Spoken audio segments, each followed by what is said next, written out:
నమస్తే, this is Saurya. Professor Nageswararao. So ఈయనకి సంబంధించి ఇప్పుడు ఆంధ్ర రాష్ట్రం అంతా కూడా ఒక రకమైన చర్చ జరుగుతూ ఉంది. అలాగే ఇప్పుడు ఆ చర్చ తెలంగాణ వరకు కూడా వ్యాపించింది. తెలంగాణ నాయకులు అలాగే సినీ యాక్టర్స్ దీని మీద స్పందిస్తూ ఉన్నారు. సో ముఖ్యంగా ఇప్పుడు ఒక ఇంపార్టెంట్ విషయం ఏంటంటే కల్వకుంట్ల కవిత కూడా దీని మీద స్పందించారు. ప్రొఫెసర్ నాగేశ్వరరావు గారు తెలంగాణకి సంబంధించిన అనలిస్టు. ఈయన్ని గనక అరెస్ట్ చేస్తే ఇక్కడ తెలంగాణలో ఉన్న టీడీపీ అధినేత చంద్రబాబు నాయుడు గారి ఇంటిని ఇక్కడ ముట్టడిస్తాం మేము అని చెప్పేసి. సో అసలు ఈ పిలుపుని ఏమనుకోవచ్చు, అసలు దాన్ని ఎందుకు అట్లాగంటే చినికి చినికి గాలివానికి ఎందుకు చేస్తూ ఉన్నారు, దీన్ని పూర్తిగా రాజకీయంగా మార్చేశారు. ఇదైతే ఒకసారి మాట్లాడదాం. మనతో పాటు సీనియర్ పొలిటికల్ అనలిస్ట్ కృష్ణకుమారి గారు ఉన్నారు. మేడం నమస్తే. మేడం నమస్తే. మేడం, అంటే ఇది ఒక అనలిస్ట్ అంటే మనం ముందే అనుకున్నాం, మన అనలిస్ట్ అనేది లేదా మీడియా అనేది ప్రజలకి రాజకీయ ఒక అధికార అధిష్టానానికి వారధిగా పనిచేస్తుంది. మరి మనం అసలు నాగేశ్వరరావు గారిని ఎట్లా తీసుకొచ్చు అంటే మీరైతే ఏం చెప్తారు? అసలు ఆయన మాటలు కానీ అరెస్ట్ కి సంబంధించిన విషయాలు కానీ ఆ ఛాలెంజ్లు కానీ ఒక పార్టీకి వత్తాసు పాడుతున్నారని అనుకోవచ్చా, అవసరం లేదా? అసలు కవిత ఎందుకు రియాక్ట్ అయ్యారు ఇప్పుడు? అసలు ఇప్పుడు రాజకీయ విశ్లేషకులు ఒక్కొక్కసారి వాళ్ళేమి పోస్ట్ మ్యానుల్లాగా వాళ్ళన్న మాటల్ని ఉటంకించి వీళ్ళు అన్న మాటలను ఉటంకించి ఏదో ఒక పోస్ట్ మ్యాన్ పనిచేసే వాళ్ళని విశ్లేషకులు అనరు. విశ్లేషకులు అంటే నాగేశ్వర్ గారి లాగా ఏ మాటకు ఆ మాట ఆయన మేధావి, చదువుకున్నవాడు, ఆయన విశ్లేషిస్తారు. ఒక్కొక్కసారి విశ్లేషణలో భాగంగా ఇంకొంచెం ఒక అడుగు ముందుకేసి దీని వెనక ఏముండొచ్చు, అంతరార్థం ఏంటి, గూఢార్థం ఏంటి, ఓ ఇద్దరు మనుషులు కలిసి మాట్లాడుకుంటే వాళ్ళు ఏం మాట్లాడుకోనుండొచ్చు అనేది వాళ్ళ రాజకీయ బుర్రతోటి, విశ్లేషణాత్మకమైన బుర్రతోటి వాళ్ళు ప్రిడిక్షన్స్ చెప్తారు. ప్రిడిక్షన్ అంటే జ్యోతిష్యాలు కాదు, వేణుస్వామి లాగా. ప్రిడిక్షన్స్ అంటే రాజకీయాల్ని ఎన్నో సంవత్సరాలుగా చూస్తున్న మనుషులుగా, ప్రపంచ రాజకీయాలని అర్థం చేసుకున్న మనుషులుగా వాళ్ళు ఈ ప్రస్తుత రాజకీయాలకి ఆ రాజకీయాలకి కంపేర్ చేసి చూసి, ఇప్పుడు మనకి ఎప్పుడు కూడా చరిత్రలో ఆనవాళ్ళు దొరుకుతాయి. ఇప్పుడు ఇది జరుగుతుంది అంటే దీనికి ఎక్కడో ఒక మూలం ఉంటది, ఏదో ఒకటి ఉంది. ఆ మూలాన్ని వెతకాలి. మేధావులు అంటే పని అదే. ఊరికే పేపర్ చదివి పక్కన పడేస్తే మేధావనరు, 4 పుస్తకాలు చదివితే మేధావనరు. వాళ్ళ ఇప్పుడు జరుగుతున్న దానికి మూలం ఎక్కడ ఉండొచ్చు, ఆ సందర్భంలో ఉన్న ఆ సమకాలీన పరిస్థితులకి ఆ విధమైన పరిస్థితులు ఉంటే, అంటే అలాంటి ఒక అవగాహన రావటం ఇప్పుడున్న పరిస్థితులకి మనం ఏ అవగాహనకి రావచ్చు. ఒక్కొక్కసారి కరెక్ట్ అవ్వచ్చు, అవ్వకపోవచ్చు. ఈ విధానంలో ఆలోచిస్తూ ఉంటారు విశ్లేషకులు. ఆలోచించేటప్పుడు కొన్ని పర్ఫెక్ట్ గా ఉంటాయి. ఇప్పుడు సర్వేలు ఉన్నాయి. అవును, కేకే సర్వే ఉంది, ఓ సూపర్ డూపర్ హిట్ అన్నారు. ఈ మధ్య కాలంలో బోల్తా కొడుతున్నాడు ఆయన. అవును, ఏం చేస్తాం చెప్పండి? పూర్తి రివర్స్ వస్తుంది. అంటే అప్పుడు అది ఫ్లూక్ లో అయినట్ట కాదు. అప్పుడు ఆయన కరెక్ట్ గా చేశాడు, ఈసారి కరెక్ట్ గా చేయలేకపోయాడు. ఈసారి తీసుకున్న శాంపిల్స్ ఎట్లున్నాయో, ఈసారి చేసిన గ్రౌండ్ వర్క్ ఎట్లా ఉందో, ఆ సందర్భంలో తీసుకున్న గ్రౌండ్ వర్క్ శాంపిల్స్ ఎట్లా ఉన్నాయో, ఆయన అవగాహన ఎలా పనిచేసింది అనేది రీజన్ అవ్వచ్చు.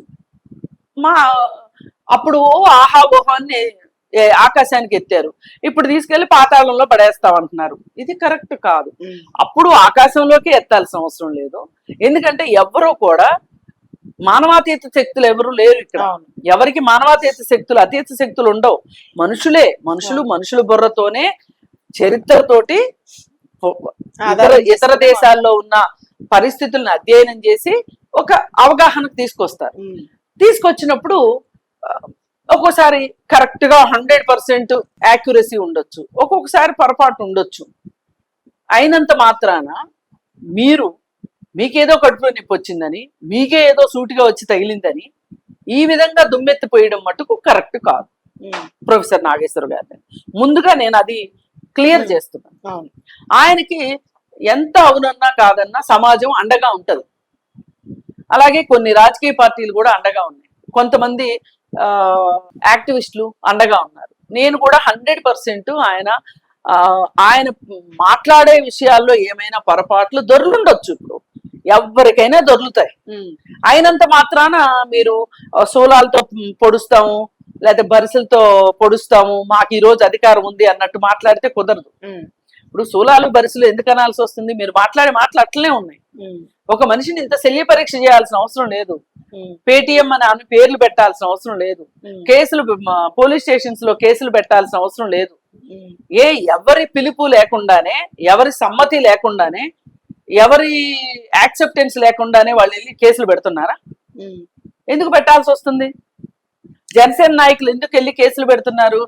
టీడీపీ పార్టీకి సంబంధించిన వాళ్ళు సోషల్ మీడియాలో ఆ విధంగా పెచ్చరిల్లిపోయిన డైలాగులు ఎందుకు వేస్తున్నారు, ఎందుకు పెడుతున్నారు అని అంటే ఒకటే, ఇక్కడ ఎక్కడో మండింది మాకు ఈయన చెప్పిన విషయం వల్ల. అదే మేడం, అంటే ఇప్పుడు లోపల జరిగిన విషయం అది జరగకుండానే జరిగింది అని చిత్రీకరించాల్సిన అవసరం ఏముంది అనేది ఇక్కడ క్వశ్చన్. ఒకటమ్మా, దాన్ని ఏమనుకోవచ్చు అంటారు? ఒకటి, అస్సలు ఎవరు ఏమీ చెప్పుకోకుండా మాట్లాడే మనిషి కాదు ఆయన. ఏదన్నా ఒక విషయం చెప్తే దాని చుట్టూ కొంచెం అల్లుకోగలిగిన తెలివితేటలున్న వ్యక్తి. అవి ఒక్కోసారి రైట్ అవ్వచ్చు, ఒకసారి రాంగ్ అవ్వచ్చు. ఆయనకి ఏ ఆధారం లేకుండా, ఏ ఒక్కరూ ఏమీ చెప్పుకోకుండా ఈ మాట వచ్చే అవకాశం లేదు. కానీ ఈయన మాట్లాడిన తర్వాత సాక్షాత్తు మనోహర్ గారే, నాకు చాలా గౌరవం ఉంది ఆయన అంటే, ఆయన వెనక్కి తీసుకుంటే బాగుంటది ఈ వ్యాఖ్యల్ని అని చెప్పి అన్నారు.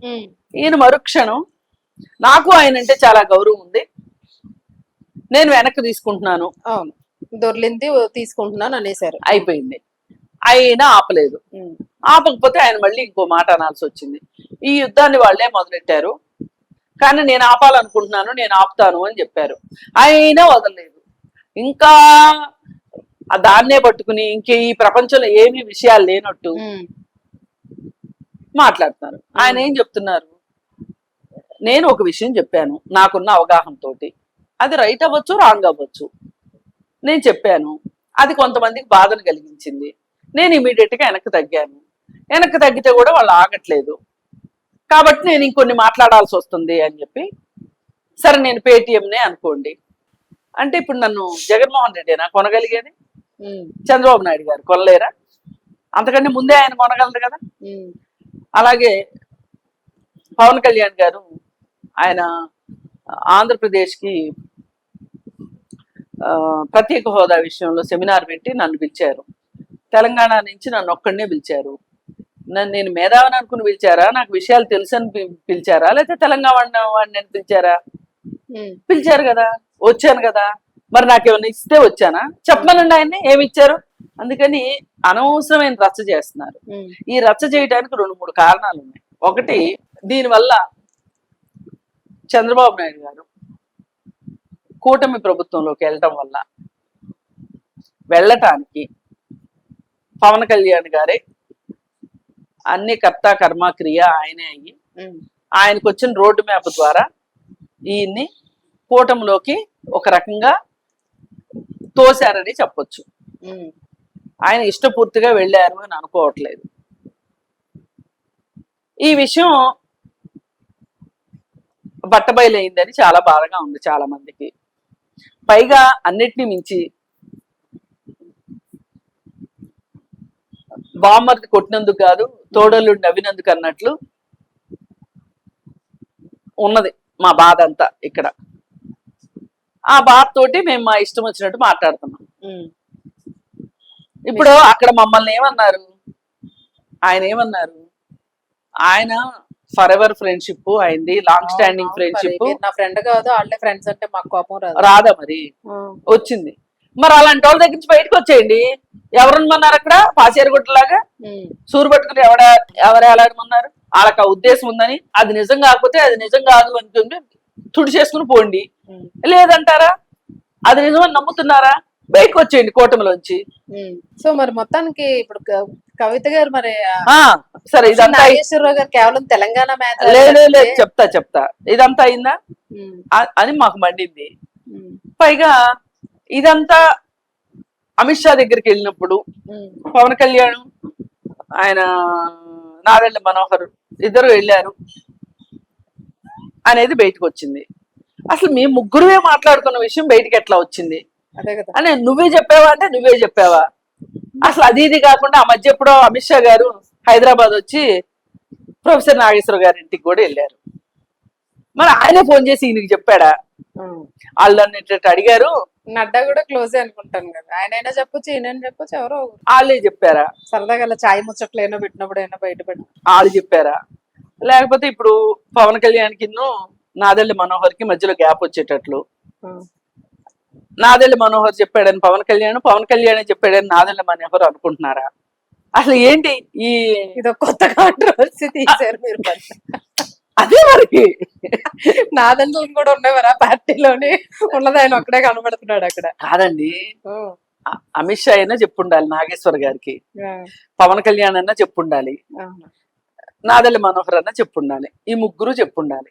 సరే, ఇంత రచ్చ అవటం ఇష్టం లేక నాదెండ్ల మనోహర్ గారు ముందే తెల్ల జెండా ఎగరేశారు.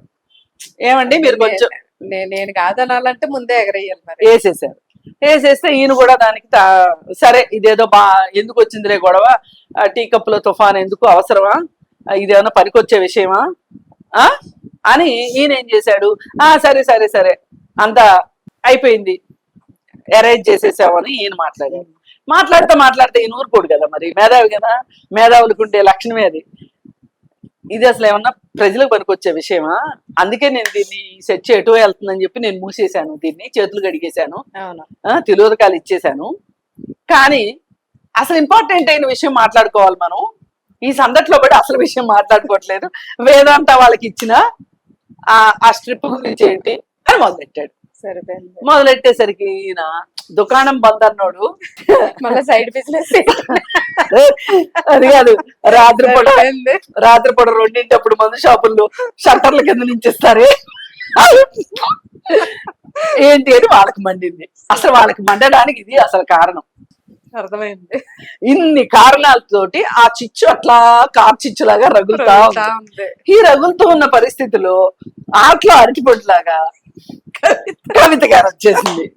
ఇప్పుడు ఈ రాష్ట్రంలో కాంగ్రెస్ ప్రభుత్వం సరిగా పరిపాలన చేస్తుందా లేదా, ప్రజలకు న్యాయం జరుగుతుందా లేదా అని వాచ్ డాగ్ లాగా చూడాల్సిన మనిషి, అవసరమైతే రేవంత్ రెడ్డి మీద రేసు కుక్కలాగా పడాల్సిన వ్యక్తి నాగేశ్వర్ని ఏదో అంటే నీకేమొచ్చిందమ్మా, నాకు అర్థం కాదు, నీకేమైంది అసలు ఇక్కడ ఈ మొత్తం రింగారింగా రోజెస్ లో తెలంగాణకు వచ్చిన నష్టం ఏంటి చెప్పండి? నాకు అదే డౌట్ వచ్చింది. అసలు ఏమీ లేదు. ఇప్పుడు ఈమె హాయిగా ఏసీ రూమ్ లో కూర్చుని రాజకీయం చేయాలనుకుంటుంది. ఈ రాజకీయం చేయాలి అనుకున్నప్పుడు మరి ఏసీ రూమ్ లో కూర్చునే అంటే రాజకీయం చేయడానికి ఏం టాపిక్లు ఉంటాయి? ఇట్లాంటి టాపిక్లు తప్పితే తలకమాసిన టాపిక్లు.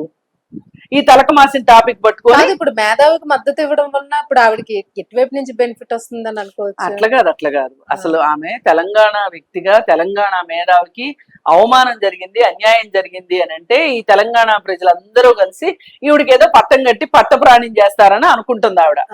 అంత సీన్ లేదమ్మా. నువ్వేమన్నా ఈ ప్రజల కోసం ఈ ప్రస్తుతం ఉన్న ప్రభుత్వం మీద నువ్వు పోరాడు. అలాగే గత ప్రభుత్వంలో మీ నాన్న, మీ అన్నయ్య, మా బావ చేసిన పనుల గురించి ఈ రాష్ట్రానికి ఈ తెలంగాణ ప్రజలకి ఏం నష్టం జరిగిందో అవన్నీ నువ్వు అర్థం చేసుకుని ఆవాహన చేసుకొని ఇలాంటివి జరగకుండా చూస్తానని చెప్పు.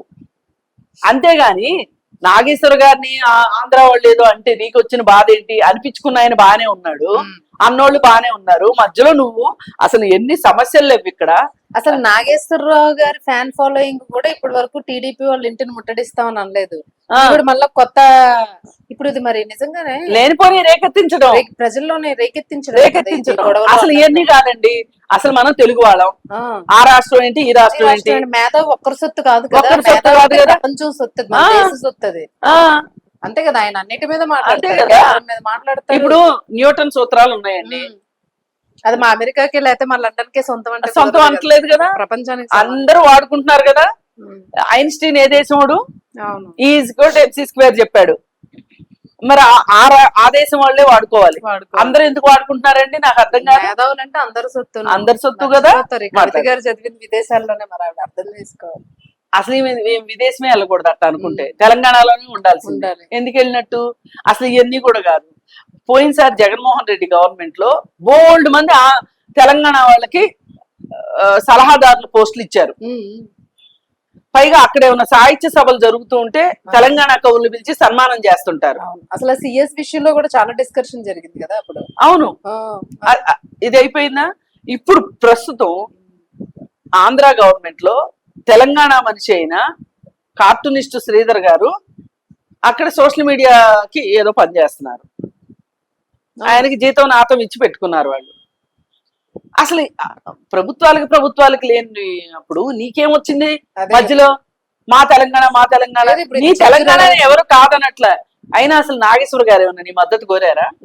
ఆయన తెలియదు అంటున్నాడు. నేను ఇప్పుడే చూస్తున్నాను కవిత రియాక్ట్ అవ్వడం. సరే, ఇప్పుడు ఆయన చెప్పి రియాక్ట్ అవుతుంది అంటలే గానీ ఆవిడ ఈయన అడుగుతాడా ఆవిడ రియాక్ట్ అవ్వమని. గానీ ఆయనకి ఇప్పుడే తెలిసింది, మనకి ఇప్పుడు తెలిసినట్టు ఆయనకి కూడా ఇప్పుడే తెలిసింది. అది పెద్ద విషయం కాదు ఇక్కడ. నీకు ఈ తెలంగాణలో ఇంకే సమస్య లేనట్టు మేధావికి వచ్చిన అవమానమో మేధావికి వచ్చిన ఇబ్బంది నీకు ఇబ్బంది అనుకుంటే ఎట్టా? ఏదో బ్రిటన్ లో రాణి గారు అన్నారంటలే ఒకసారి, వాళ్ళు రొట్టె కోసం ఏడుస్తున్నారంటే కేకులు ఇవ్వచ్చు కానీ. అసలు ఈ రాజులకి రాచరికాలకి రొట్టెలు ఇచ్చే బుద్ధి ఉంటే కేకులు ఇచ్చే బుద్ధిలే ఉంటే రొట్టెల కోసం ఎందుకు అడుగుతారు వాళ్ళు? అందుకని చెప్పి ఈ కథలో కాకరకాయలు మానేసేసి ఆమె ఈ రాష్ట్రంలో ఇవాళ రైతులు చాలా ఇబ్బంది పడుతున్నారు. వడ్లు కొనుగోలు జరగక ముందు ఇంకా ఇబ్బంది, వర్షాలు వచ్చేస్తున్నాయి. దాని మీద మాట్లాడండి. ఇంకా చాలా ఉన్నాయి. అందుకని నేను మచ్చుకు ఒకటే చెప్పా, అయ్యన్న చూసుకుంటే మంచిది. చంద్రబాబు నాయుడు ఇల్లు గురించి, ఆ ఇల్లు ముట్టడి గురించి నువ్వేం ఆలోచించక్కర్లేదు. ఇప్పుడు అక్కడ ఏ పోలీసులు వస్తారు అంటే రక్షించడానికి, ఆయన చంద్రబాబు నాయుడు గారు ఆంధ్ర నుంచి పోలీసులు తీసుకొచ్చుకుంటాడా? తెలంగాణ పోలీసులే ఇవ్వాలి చచ్చినట్టు. అది ఇది కాదు, తెలంగాణ పోలీసులు మా వల్ల కాదు అంటే సెంట్రల్ రిజర్వ్ ఫోర్స్ వస్తుంది, సిఆర్పిఎఫ్ వాళ్ళు వస్తారు. కనిపించిన వాళ్ళు కనిపించినట్టు బాగుతారు, సరిపోద్ది అప్పుడు. అందుకని లేనిపోయి కాదు, ఉట్టికెక్కలేనమ్మా స్వర్గానికి సగాన్ని నుంచి జారిపడిందంటే ఇలాగే ఉంటది. ఆ కవిత ఆమె స్థాయి ఏంటో, ఆమె పని విధానం ఏంటో అంతవరకు ఉంటే మంచిది. ఫోకస్ చేయాలి ఆవిడ ముందు ఫస్ట్ దాని మీద. అదే కదా, అవన్నీ చేయాలంటే చాలా కష్టపడాలి, చెమట చిందించాలి. మాకు అంత తీరిక లేదు, ఓపిక లేదు. అందుకని అప్పుడప్పుడు ఇట్లాంటి పైపై మెరుగుల విషయాలు, పైపై విషయాలు పట్టించుకుంటాం. నేను వస్తున్నా అంటే కొద్దిగా ఏదో తెలియదు. అది అందుకని ఇప్పటికైనా మనం మాట్లాడితే వేదాంత లాంటి కంపెనీలకి మా సహజ వనరులు దోచిపెడుతున్నందుకు గాను ప్రభుత్వాల గురించి మాట్లాడాలి. అలాంటి విషయాలే తెలంగాణలో జరుగుతున్నాయి, అలాంటి విషయాలే అన్ని రాష్ట్రాల్లో జరుగుతున్నాయి. వాటి గురించి మాట్లాడదాం మనం. అంతే, ప్రజలకి ప్రత్యక్షంగా వాళ్ళకి జరిగే నష్టం గురించి. ప్రజల్ని డిస్టర్బ్ చేయడానికి కాదు, డిస్టర్బెన్స్ అయిన ఏవైతే క్రియేట్ అయినాయి వాటిని మనం తీయడానికి, ఆర్డర్లోకి తీసుకురావడానికి ఉండాలి మనం. అదే కదా. అందుకని ఇప్పటికైనా అసలు నాగేశ్వర గారి వ్యవహారాన్ని ఇంతటితో ఆపేస్తే మంచిదని చెప్పి కోరుకుంటున్నాం. Right madam, thank you.